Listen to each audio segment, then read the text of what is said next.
Mas hoje eu quero trazer uma palavra, quero ser bem rápido também, não quero me prolongar. É o final, a última mensagem dessa série sobre enraizados. E lá em janeiro, desde janeiro até fevereiro, agora entrando no primeiro domingo de março, a gente tem falado da importância, quando a gente olha uma planta frutífera, antes de ela se fortalecer e gerar frutos, ela precisa fortalecer a sua raiz precisa estar forte. E é isso que Deus deseja para nós, que a gente esteja enraizado completamente em Jesus, para que quando venham os ventos da vida, os dias maus da vida, você esteja firme no Senhor.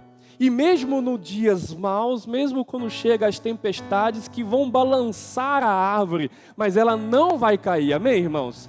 Ela não vai cair, porque você está enraizado em Jesus. E mesmo com os ventos soprando, mesmo assim você ainda dará frutos, e frutos que permanecem. Esse é o grande desejo de Deus, que você esteja enraizado nele. Então, nós falamos sobre vários assuntos, desde janeiro para cá, sobre esse ser enraizado. E hoje eu quero finalizar com esse tema, permaneça. Esse é um dos verbos que eu posso dizer para você, que hoje, olhando para a nossa história século 21, acho que ainda estamos no 21 ainda, né? Ano de 2025. Irmãos, estamos na reta final da nossa história. Estamos caminhando para o fim. E a gente tende a olhar para aquilo que Jesus disse, que no final dos tempos irá ter rumores de guerras, mas isso já tem há muito tempo. Mas o que chama a atenção, não só em Jesus, no ensinamento dele, mas também nos ensinamentos dos apóstolos, é justamente a questão de que no final dos tempos, o amor de muitos esfriará. E antes da vinda, não só do anticristo, e também do Messias, uma grande apostasia viria, primeiramente sobre a igreja. E o que é a apostasia? Um esfriamento geral da fé. E pessoas que sairão e se desconectarão e abandonarão os caminhos. Então, essa reta final, o que antecede a grande vinda gloriosa do Senhor é essa apostasia, é um esfriamento geral, não só no Brasil, mas mundialmente. Um esfriamento geral. E a palavra, o verbo que Deus traz, não só no ensinamento de Jesus, mas também dos apóstolos, é permaneça. Permaneça até o fim. Permaneça, essa é a palavra que eu quero trazer para você guardar. Não importa os ventos que soprem sobre você, não importa o que venha a acontecer na sua vida, ou no nosso país, ou no mundo, não importa, permaneça até o fim. Apocalipse já disse que se você perseverar até o fim e for fiel até o fim, Ele te dará a coroa da vida, amém, irmãos? Então a palavra hoje para você e para mim, para nós, é permaneça, permaneça. Vamos ler o texto? O texto é a carta de 1 João, capítulo 4, de 13 a 21. Vai ser projetado aqui, se você não trouxe sua Bíblia, e vai ser na versão NVI. Se caso a sua versão da sua Bíblia é diferente, vai ser projetado aqui o texto. Mas antes de ler, entenda o contexto desse texto, com relação a essa exortação, essa chamada do apóstolo para permanecer em Cristo e não desistir jamais. Quando o apóstolo João escreve o Evangelho de João, quando ele escreve o Evangelho de João, é para contar a vida de Jesus. E o grande propósito do Evangelho de João, escrito pelo apóstolo João, é dizer para o mundo, principalmente para aqueles que ainda não creem, em dizer que Jesus é o Filho de Deus. De que Jesus, ele já existia antes da fundação do mundo. De que absolutamente toda a autoridade foi dado a Jesus, tanto no céu quanto na terra. Que não há outro nome entre os homens a qual podemos e devemos ser salvos, somente o nome de Jesus. Ele é o Senhor dos senhores. Para Ele, nada, absolutamente nada é impossível, amém, irmãos? Nada é impossível para o nosso Deus. Então João, no Evangelho, ele apresenta Jesus como o Filho de Deus. Ele está dizendo, povo, gerações que virão, Esse Jesus é aquele que foi prometido lá no Antigo Testamento, de que por causa dos nossos pecados, por causa das nossas falhas, Ele viria para corrigir e para salvar e nos perdoar pelo sacrifício dele na cruz. Ele morreu para nos salvar. Ele morreu para poder trazer vida e restauração para nós.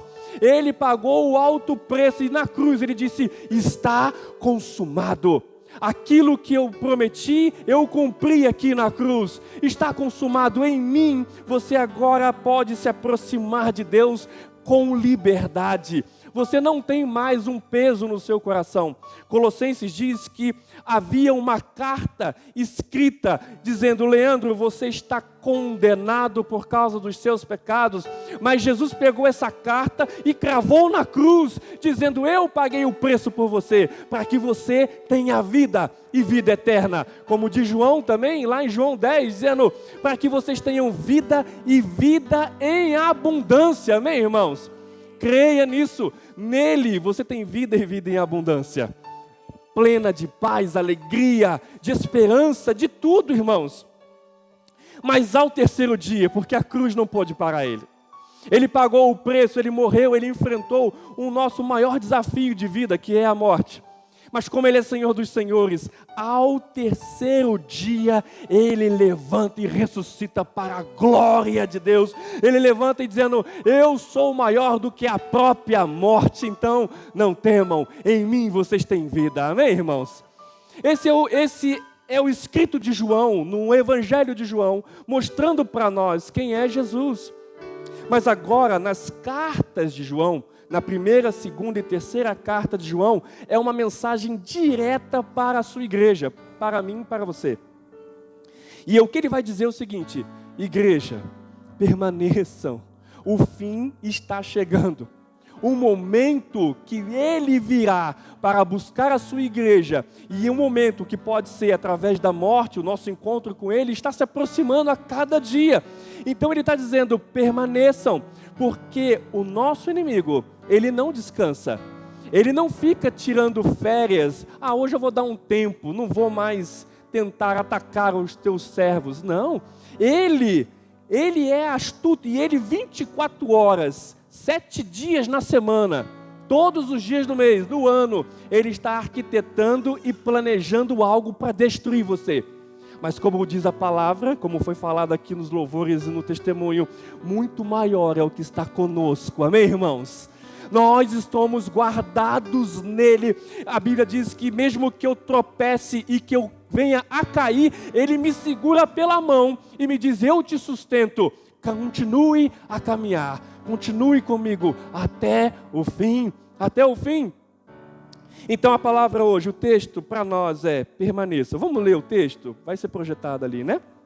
Diz assim, a partir do versículo 13: sabemos que permanecemos nele e ele em nós, porque ele nos deu do seu Espírito.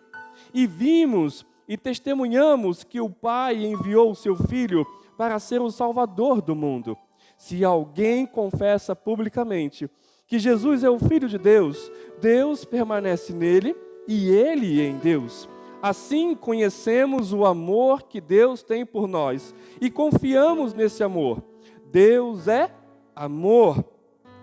E todo aquele que permanece no amor, permanece em Deus e Deus nele. Dessa forma, o amor está aperfeiçoado entre nós, para que no dia do juízo tenhamos confiança, porque neste mundo somos como ele. No amor não há medo. Eu quero que você guarde essas palavras, que Deus é amor e que no amor não há medo. Pelo contrário, o perfeito amor expulsa o medo, porque o medo supõe castigo. Aquele que tem medo não está aperfeiçoado no amor.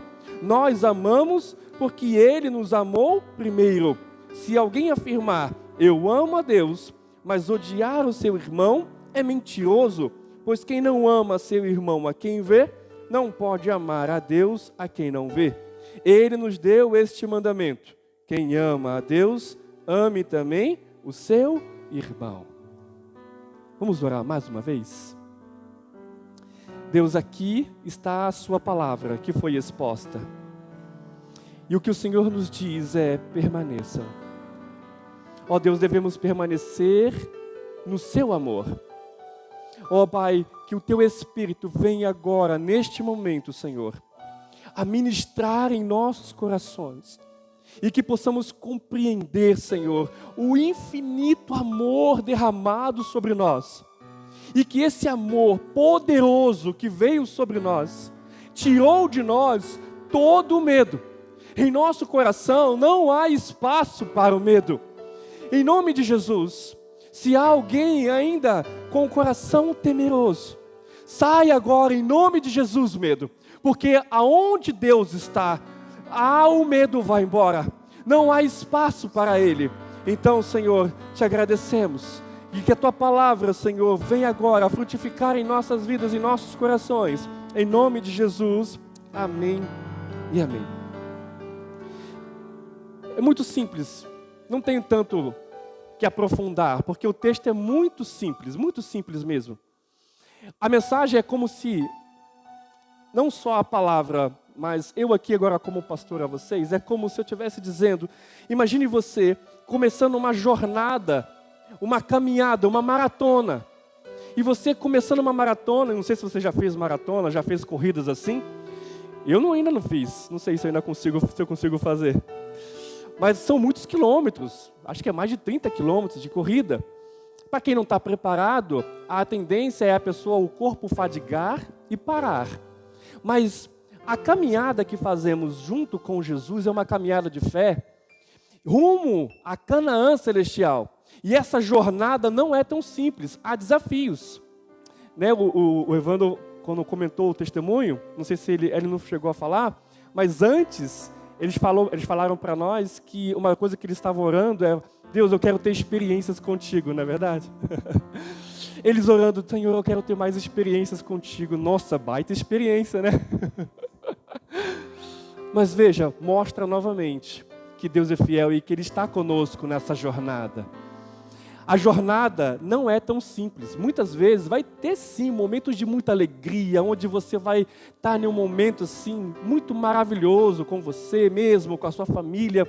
Deus proporciona no meio do deserto esses pequenos oásis. Mas boa parte dessa trajetória é luta, irmãos. Quando você sai segunda-feira para trabalhar, é claro que o trabalho é bênção de Deus, mas é como dizem, né? Eu tenho que matar um leão por dia. Quando acontece aqueles imprevistos, seja no trabalho, na família, em qualquer lugar, são desafios que vêm a todo momento. Mas novamente eu digo, você não está só. E há o Espírito de Deus dizendo para você, nessa caminhada, nessa jornada, nessa corrida da fé, Ele vai dizer para você: vamos lá, Evandro, vamos lá, Osias, vamos lá, Sérgio, continue, não pare. Deus não é aquele que você caindo, ou cansando, ou desanimando, vai falar: aí, você é um fraco, você não pode ser o meu discípulo. Não, Ele fala assim: não, continue, você está caindo, eu te seguro pela mão, levante, mas apenas venha comigo. Não desista da jornada, não desista do caminho, continue. Que no meio do processo, mesmo que você na corrida escorregue, mesmo que você ao cair rale o seu joelho, machuque, está doendo, mas continue, porque eu vou sarar você no meio da jornada, eu vou curar você no meio da jornada, eu vou cuidar dos seus problemas, daquele que você entende que é ruim, não se preocupe, eu vou cuidar disso, apenas continue, continue, continue até o fim. E o que significa então continuar? O que é continuar nessa jornada? É o que o texto disse para nós: estar alicerçado no amor. Não só o amor para com Deus, como o amor para o outro. A cruz é um exemplo muito lindo para isso. Não é à toa. Veja, quando Deus nos amou, aqui é vertical, né? Assim é vertical? É vertical, né?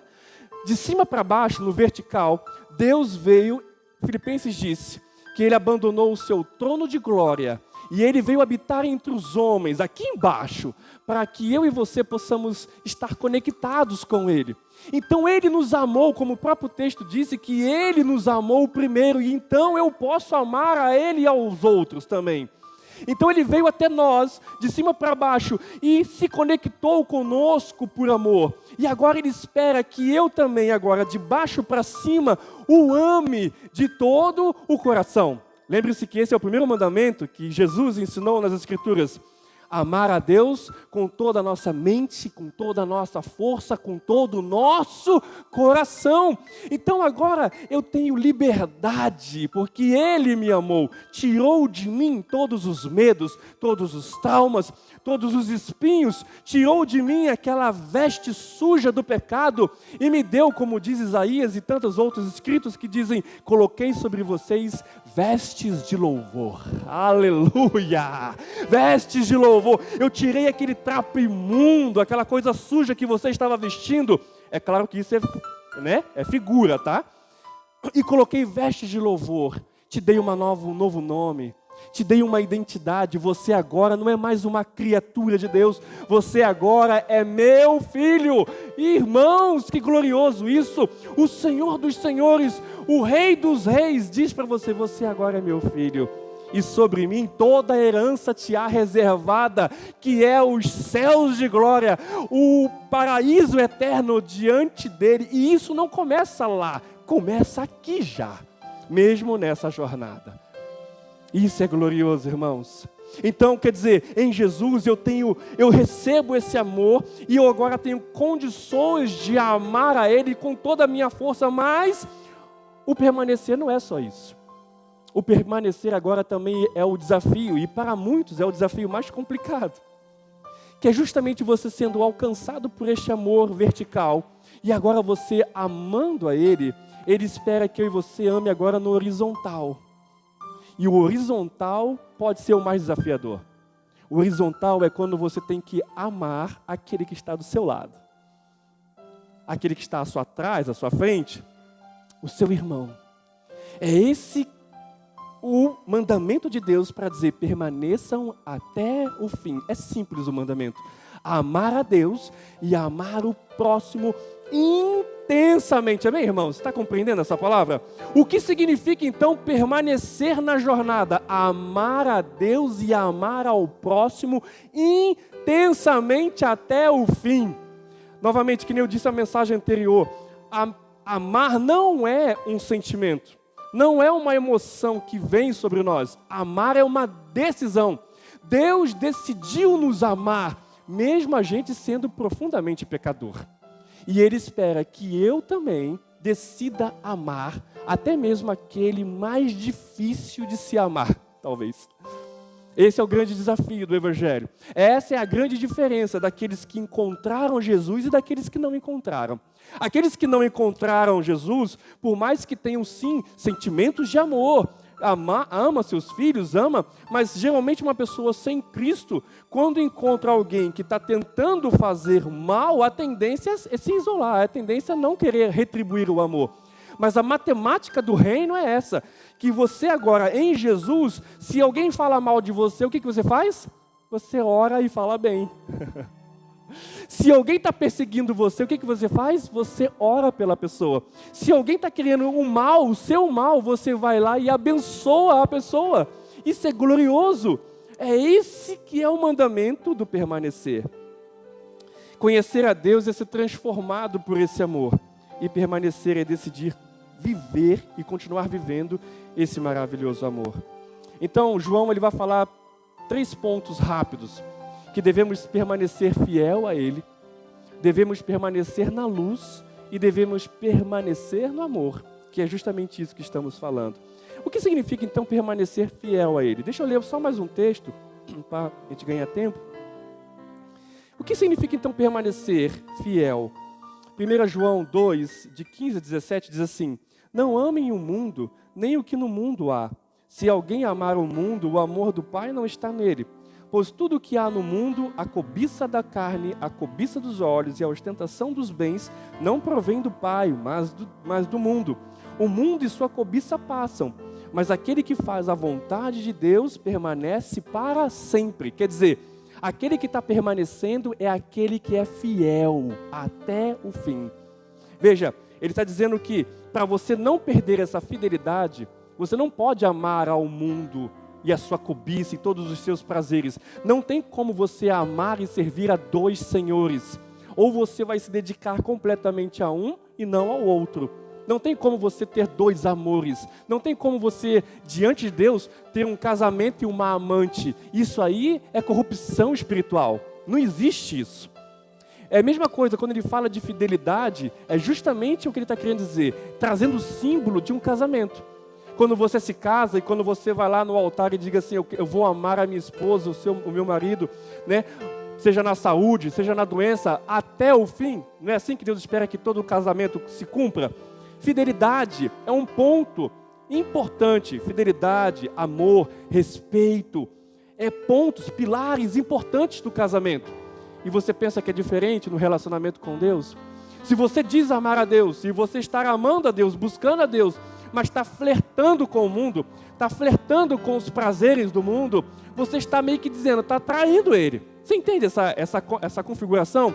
É uma certa traição de você, poxa, mas você declarou amor a mim, mas está flertando com o mundo, não é isso.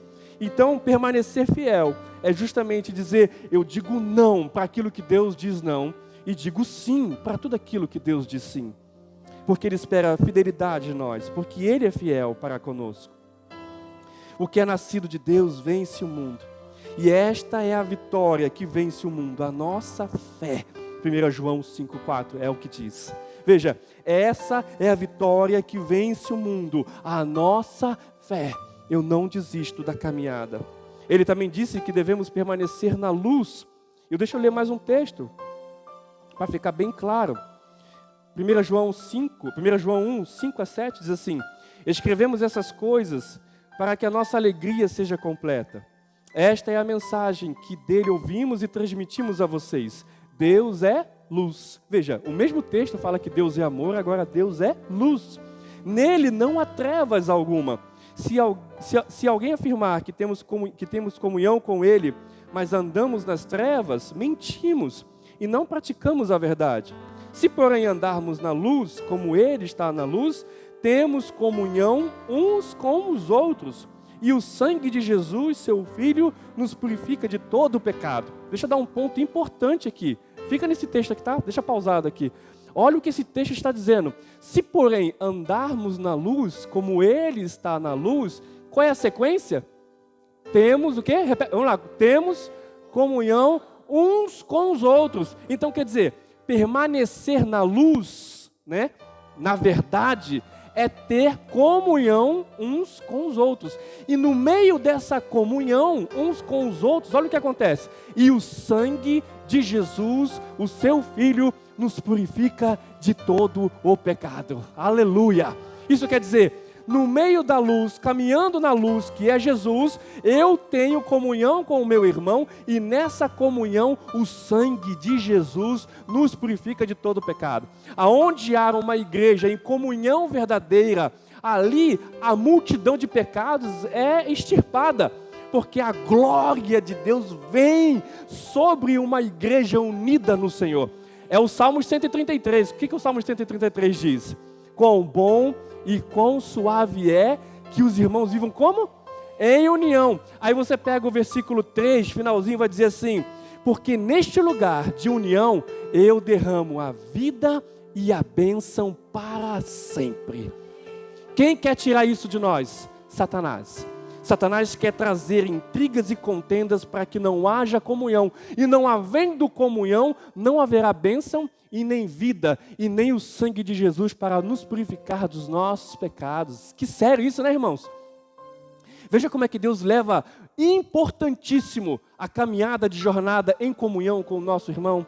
Ele está dizendo o seguinte, se você permanece na luz, você terá comunhão e o sangue de Jesus purificará e te perdoará os seus pecados. Aleluia, irmãos, que glorioso isso. Que glorioso isso. E para finalizar, ele diz lá, 1 João 4, permaneçam no amor.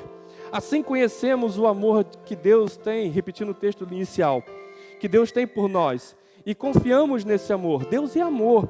Todo aquele que permanece no amor, permanece em Deus e Deus nele.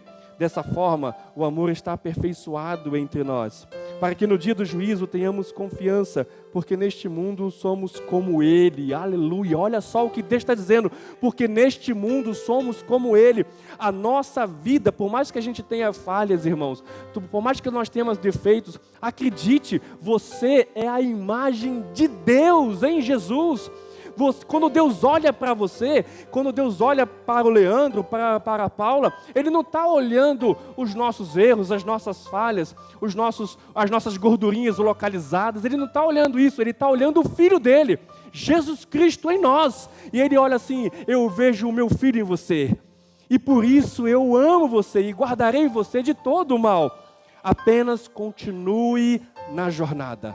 Continue na jornada, porque neste mundo vocês são como Ele. A graça nos dá a plenitude de Jesus, e por isso nós somos parecidos com Ele. Veja, para finalizar, quando fala permanecer em amor, de novo, com relação à comunhão, Deus, da mesma forma como aconteceu ali na oração do Evandro, dá-me experiências. Você vai orar assim: Senhor, eu quero amar mais. Como é que você acha que Deus vai fazer as situações acontecerem para que haja mais amor em seu coração? Simplesmente colocando um toque de varinha mágica? Não. Ele já está, o Senhor já está vivendo em você. A forma de aperfeiçoar o nosso amor, como é que Ele aperfeiçoa o nosso amor? O Vandinho trabalha com serralheria, né? Você tem que lapidar lá, moldar, né, para fazer lá os portões, que ele faz maravilhosamente. Você tem que mexer nele, trabalhar lá a obra-prima. Como é que Deus modela o nosso coração? Nos aperfeiçoando como? Colocando, muitas vezes, pessoas complicadas perto de você, para que você possa amar, para que você possa se aperfeiçoar no amor. Aí você olha: puxa, mas como você consegue andar com aquela pessoa? Porque o amor de Deus está em mim e eu decidi amar aquela pessoa. E com isso, você se parece com quem? Com Jesus. É o mesmo Jesus que estava lá na cruz, onde as pessoas dizendo assim: se tu és o Filho de Deus, desce dessa cruz. Se tu és o Filho de Deus, né, sai daí, você não é o Filho de Deus, aquele que você disse. Jesus poderia fazer isso, mas Ele disse: perdoa-os, porque eles não sabem o que fazem.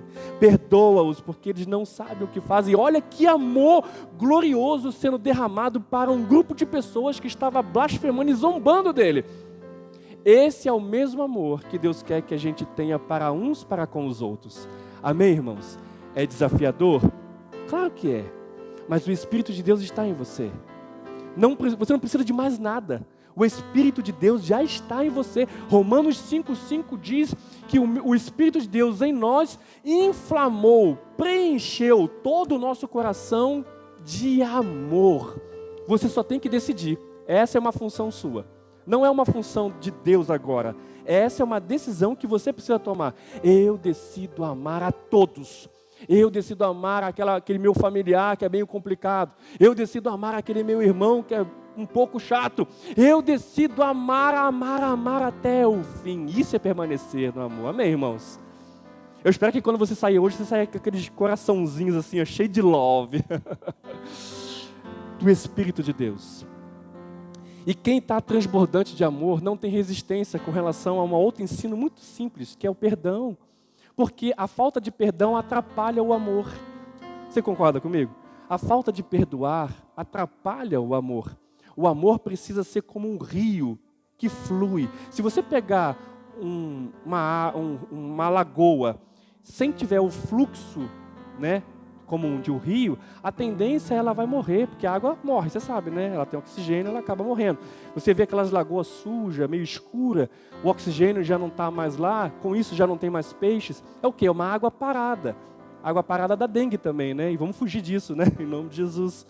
O nosso amor tem que ser como um rio, que está sempre fluindo. Deus derrama do seu rio sobre nós, como diz lá as Escrituras, lá em João 4, né? Que Ele brotará em nós rios de água viva. O rio que flui do altar de Deus ao meu coração não pode se estacionar em mim. Não pode ficar só em mim. Ele tem que bater em você e fluir para outros. Amém. Bater em você e fluir para outros. É isso que Deus deseja para nós. Vamos orar? Vamos ficar de pé?